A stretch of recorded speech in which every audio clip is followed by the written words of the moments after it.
Hello बच्चों, मैं शशांक आपका स्वागत करता हूं माय पाठशाला डिफेंस पे। जैसे कि आप लोगों को पता है, only 60 days are left for the CDS examination. तो उसके लिए जो डेली रूटीन है वो अगर आपका बहुत ही ज़्यादा कॉन्क्रीट है तो ही आपका सिलेक्शन पॉसिबल होगा सीडीएस एग्जामिनेशन, क्योंकि सीडीएस एग्जामिनेशन एक बहुत ही डिमांडिंग एग्जामिनेशन है।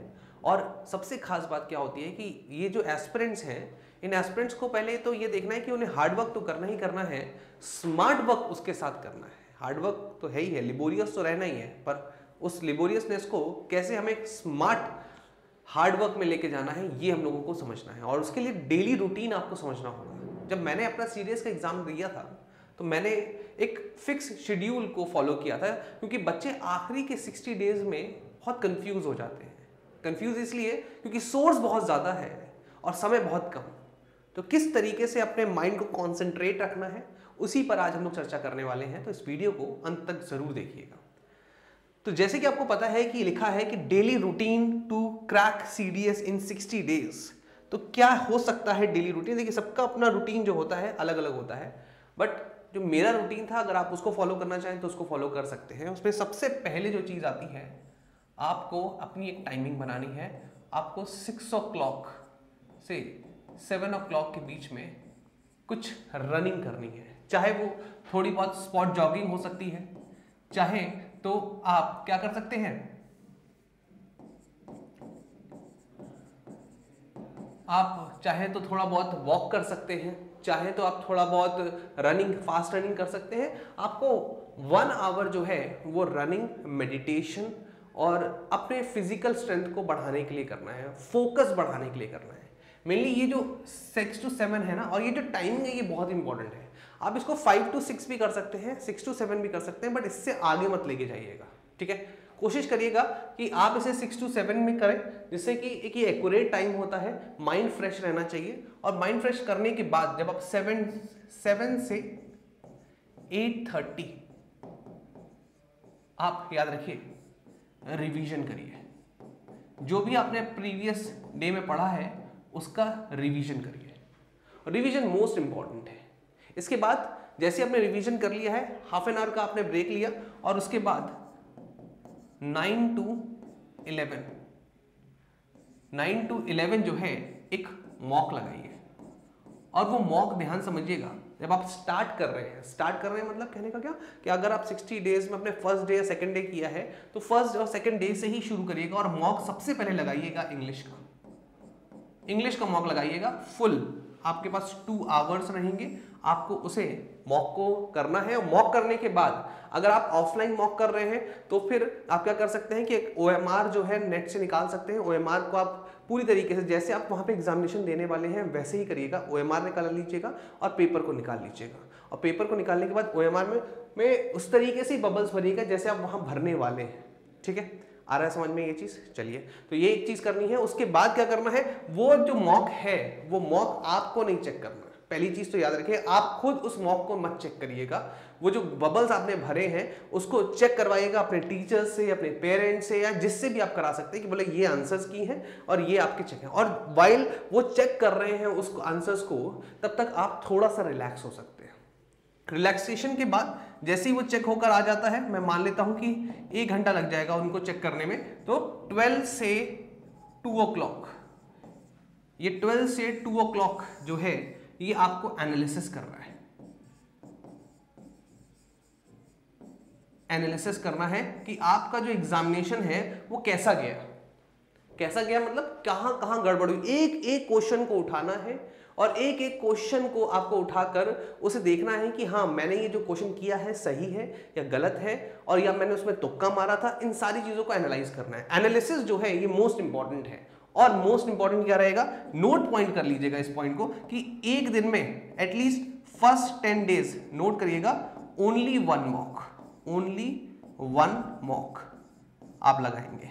केवल एक ही मॉक लगाएंगे, क्योंकि मॉक जो होते हैं ना वो आपको याद करने के लिए नहीं होते। मॉक होते हैं आपकी औकात जानने के लिए कि अभी आपकी औकात क्या है, और फिर उसको 1 हफ्ते तक हम लोग रिवाइज करेंगे और उसके बाद अपनी औकात को बदलेंगे, ठीक है। तो स्टेटस लेवल को जानने के लिए ये मॉक होता है। तो सिर्फ मॉक नहीं लगाने हैं पूरे 2 महीने, आपको एक मॉक लगाना है और एक मॉक को एनालाइज करना है। अब क्वेश्चन आता है कि सर एनालाइज कैसे करें? देखिए, एनालिसिस जब किया जाता है ना, एनालिसिस जो है उसको करने का तरीका है। सबसे पहले आप देखिए आपके राइट क्वेश्चंस कितने हैं, ठीक है, राइट क्वेश्चंस, आपने कितने क्वेश्चंस को राइट किया है, उसके बाद कितने क्वेश्चंस को रॉन्ग किया है, उसके बाद आपने कितने क्वेश्चंस को अटेम्प्ट किया है, ठीक है। अब ये जो क्वेश्चंस हैं आप देखिए ध्यान से, इसको और बाइफरकेट करना पड़ेगा आपको। किस तरीके से बाइफरकेट करेंगे? बाइफरकेट इस तरीके से करेंगे कि जो राइट क्वेश्चंस हैं आप देखेंगे कि वहां पर कौन से हैं जो आपके तुक्के वाले क्वेश्चंस हैं, ठीक है। आप कह सकते हैं कुछ होंगे जो आपको जेन्युइनली आते होंगे, मैं कह सकता हूं जेन्युइन क्वेश्चंस होंगे जो आपको आंसर्स आते होंगे, और कुछ होंगे आपका तुक्का, ठीक है। तो ये तुक्का वाला जो है आप उसको नंबर गिनिए कि हाँ ये मैंने तुक्का लगाया है या फिर मैंने जनरली इसको किया है, जेन्युइनली मैंने इसको किया है और वो सही भी हुआ। और इसी तरीके से आप क्वेश्चन के देखिए कि ये जो मैंने क्वेश्चन रॉन्ग किया है वो कहां पे गलत हुआ। क्वेश्चन रॉन्ग होता है सिली मिस्टेक की वजह से, सिली मिस्टेक थी क्या, ठीक है, या फिर कोई हरी में मिस्टेक हो गई, कोई हड़बड़ी में मिस्टेक हो गई, या फिर कोई नॉलेज प्रॉब्लम था, ठीक है, कोई नॉलेज प्रॉब्लम था कि मुझे नॉलेज ही नहीं था उसका तो मैंने तुक्का मार दिया, या फिर मैंने उसको पूरी तरीके से तुक्का मारा था तो तुक्का मेरा गलत हो गया। तो ये 4 कैटेगरीज है। आप जब इस डेप्थ तक जाएंगे ना क्वेश्चंस को सॉल्व करने में तभी आपका काम बनने वाला है, ठीक है। अच्छा, और अटेम्प्ट क्वेश्चंस, अटेम्प्ट आपने कितने क्वेश्चन किए? फॉर एग्जांपल आप इंग्लिश का मॉक लगाते हैं, ठीक है, आप जो मॉक लगा रहे हैं फर्स्ट मॉक वो इंग्लिश का मॉक लगा रहे हैं, और इंग्लिश के मॉक में आपने फॉर एन एग्जांपल 120 क्वेश्चंस में से 100 क्वेश्चंस किए। अटेम्प्ट क्वेश्चंस कितने किए? 100 क्वेश्चंस। अब ये जो अटेम्प्ट क्वेश्चंस हैं पक्का है 100 क्वेश्चंस है, तो 20 क्वेश्चंस जो आपने अनअटेम्प्टेड रखे हैं वो क्यों अनअटेम्प्टेड रखे ये आपको पता होना चाहिए। क्या उसमें नॉलेज प्रॉब्लम था? क्या आप वहां तक पहुंच नहीं पाए? या फिर अगर आपने वहां पहुंचे पर आपको आता ही नहीं था, वो आपने कभी पढ़ा ही नहीं था, इस तरीके के एनालिसिस को आपको करना है। जब आप इस तरीके से बाइफरकेट कर लेंगे किसी एक टॉपिक को या पूरे एक पेपर को, तब आप समझ पाएंगे कि हाँ क्या मुझे आगे फ्यूचर में तुक्का मारना चाहिए। अच्छा, ये एक बार में नहीं होगा, कम से कम 10 पेपर आपको ऐसे लगाने हैं। 10 पेपर लगाने के बाद आप इस कंक्लूजन पे पहुंच पाएंगे कि हाँ आपको सारे के सारे क्वेश्चन जेन्युइनली करने हैं या तुक्के से भी कुछ करना है। क्योंकि याद रखिएगा, लोग कहते हैं कि नहीं सिर्फ जेन्युइन क्वेश्चन नहीं, बहुत बार ऐसा भी होता है कि तुक्के भी आपके सही होते हैं। उसको हम लोग बोलते हैं कैलकुलेटेड रिस्क। कैलकुलेटेड रिस्क लेने का जो तरीका है वो है। आप देखेंगे कि जब भी आप इंग्लिश, जैसे इंग्लिश का हो गया, आपका मैथ्स हो गया, जीएस का हो गया, आप देखेंगे कि बहुत सारे क्वेश्चन रिपीट होते हैं, तो आपको PYQs पर तो पूरा फोकस करना ही करना है, ठीक है। तो ये एनालिसिस करना है। एनालिसिस उस मॉक का आपने कर लिया, उस मॉक में से देखिए कितने प्रीवियस ईयर क्वेश्चन आ रहे हैं, कितने एंटोनिम आ रहे हैं, कितने सिनोनिम आ रहे हैं, और उसको एक अलग से नोटबुक में लिखिए। नोटबुक में लिखने का तरीका क्या है कि भाई आपने बना लिया पेपर 1 मॉक 1 के जितने भी रॉन्ग क्वेश्चंस हुए उनको सही किया, उनके कॉन्सेप्ट्स को पढ़ा, और उसके बाद फिर आपका नेक्स्ट मॉक, फिर थर्ड मॉक, फिर फोर्थ मॉक, वो मॉक वाइज आपके लिखे होने चाहिए कि मैंने ये क्वेश्चन में ये गलती की थी, और डेली उसका रिविजन करना है बिटवीन 7 to 8:30। जब आपने यहां तक कर लिया, ये अप्रोक्सीमेटली आपका जितना टाइम ले जाएगा, कितना ले जाएगा, ये ले जाएगा आपका 2 आवर्स, ये 2 बजे तक ये कंप्लीट हो जाएगा, ठीक है। अब 2 बजे के बाद 2 से 3 आप चाहें तो थोड़ा बहुत रेस्ट कर सकते हैं। फिर इसके बाद ध्यान समझिएगा, बहुत ही इंपॉर्टेंट है, 2 से 3 पे आपको क्या करना है, अब रिवीजन करना है।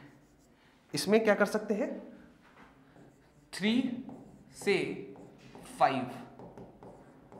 5 हमेशा 2 आवर्स के ही स्लॉट बनाइएगा, और एटलीस्ट 45 मिनट्स का ब्रेक लीजिएगा, ये बहुत इंपॉर्टेंट है।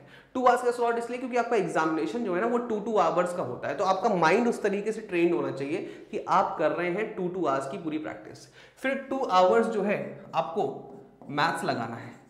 अब जिन्होंने अभी तक मैथ्स को शुरू भी नहीं किया है, अर्थमेटिक को शुरू भी नहीं किया है, तो आपको बस करना क्या है, आपको सिर्फ और सिर्फ प्रीवियस ईयर क्वेश्चन लगाने हैं। और प्रीवियस ईयर क्वेश्चन अगर आप लगा रहे हैं तो आप देखिए कि आप उनको कितना इजीली लगा पाते हैं।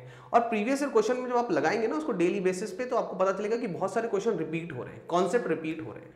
उन कॉन्सेप्ट्स को आप ध्यान रखिए, और अगर वो मॉक में आ रहे हैं तो फिर आप उसको और ज्यादा तवज्जो दीजिए, ठीक है। इसके बाद आप जब थक जाएंगे काफी है, उसके बाद आप थोड़ा ब्रेक ले सकते हैं, 5 to 7 के बीच में ब्रेक ले लीजिए, थोड़ा बहुत टहल वहल लीजिए, और 7 to 10 एक लॉन्ग जर्नी है, एक लॉन्ग जर्नी है 7 to 10 में, जिसमें आपको करनी पड़ेगी जीएस को तैयार। अब जीएस को तैयार करने का बस एक ही फंडा है, आपको सिलेक्टेड टॉपिक्स ही याद रखने हैं। सिलेक्टेड टॉपिक्स भाई सीधा सा फंडा होता है कि जीएस में ये तो जरूरी है, ये तो पता होना ही चाहिए कि क्या पढ़ना है, पर उससे ज्यादा जरूरी होता है क्या नहीं पढ़ना है।